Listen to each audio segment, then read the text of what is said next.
Imagine waking up in the dead of night and seeing a life-size doll standing at your door, staring right into your soul. And no matter how many times you hide it, it keeps coming back. If you ever felt chills run down your spine from a creepy doll or an unexplained noise at night, hit that like button, subscribe, and get ready.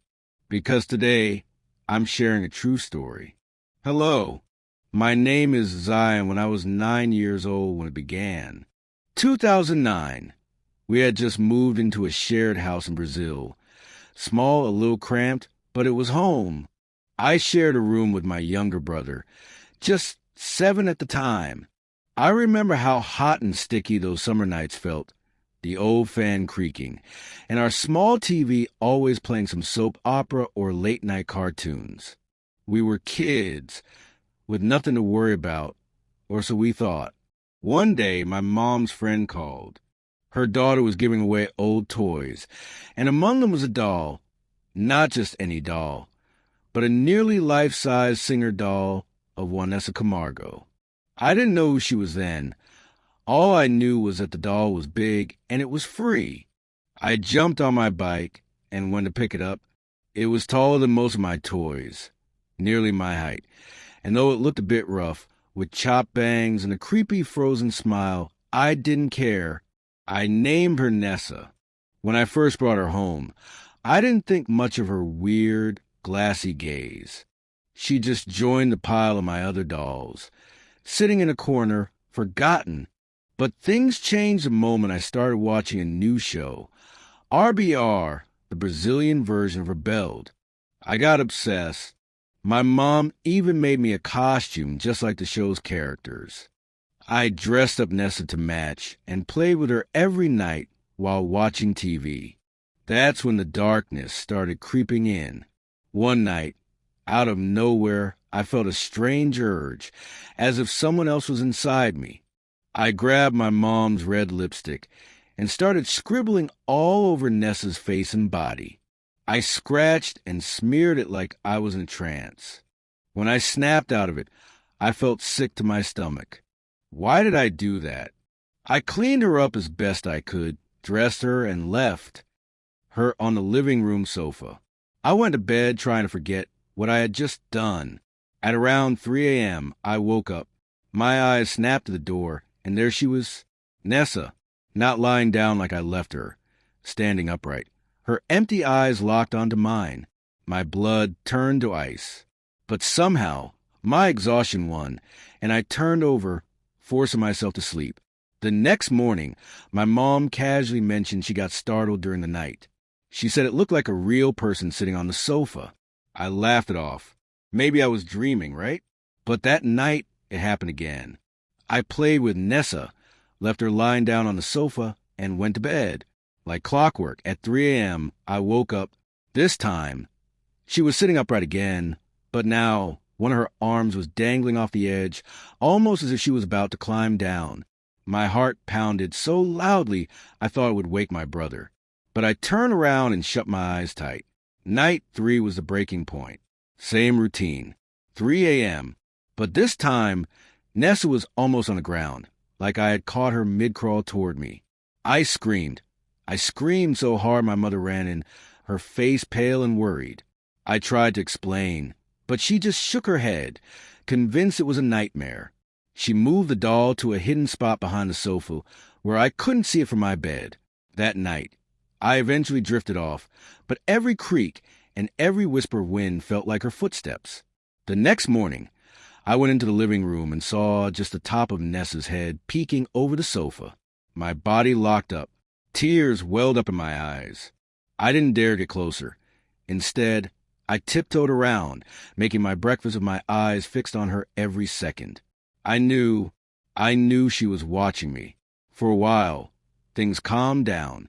My uncle came to live with us, and I convinced him to put Nessa on top of my wardrobe. I felt safer, as if she couldn't reach me there. I even got my own room in the back suite and started to sleep alone. But fear has a way of finding you. One night, I decided to sleep with my brother again.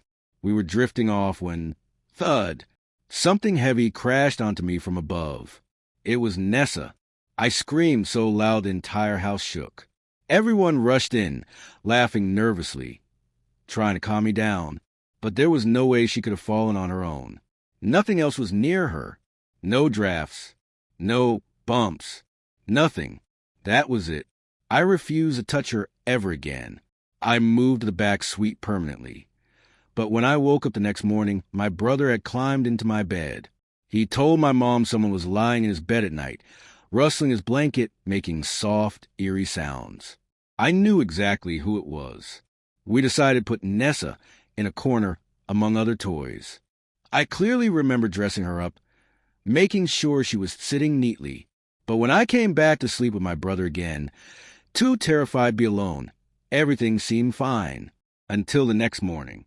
I woke up early, parents gone to work, brother still sleeping. I was doing my usual chores, sweeping the floor, cartoons on the background, drinking my milk. Then a noise, soft at first, then louder, a thump from the back suite. At first, I thought it was a burglar climbing over the back wall. Heart pounding, I tiptoed closer, barely breathing. There wasn't even a door to hide behind, just an opening. And there she was, Nessa, in the middle of the room, naked, twisted, arms flung up, legs splayed in unnatural directions. Her head twisted up at me, that same grotesque smile, the one that haunts me to this day. I couldn't move.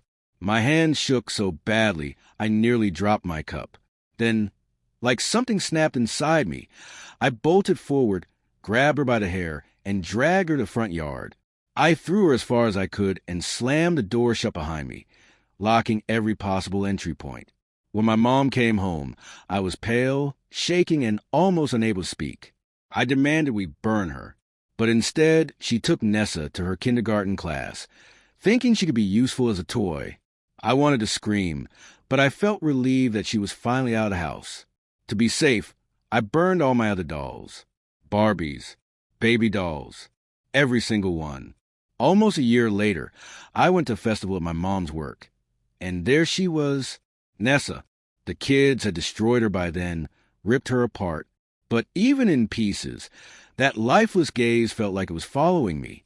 I never took another doll again, never accepted gifts. To this day, I only keep plushies, soft, harmless, and without those cold, empty eyes. Every now and then, I still feel like someone is watching me at night.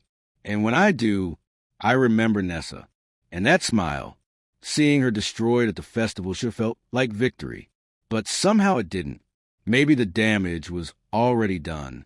The memories of her crawling toward me, of her cold eyes in the darkness, those never really left. I took control in the only way I knew, by getting rid of all the dolls and protecting myself however I could. Even though no one really believed me, I know what I saw. And that was my small revenge against whatever darkness had attached itself to Nessa. I don't know if dolls can really be cursed, or if something else was living inside that plastic shell, but I do know this. Never ignore your gut feeling, and never underestimate the power of a child's fear. Because sometimes the monsters are real.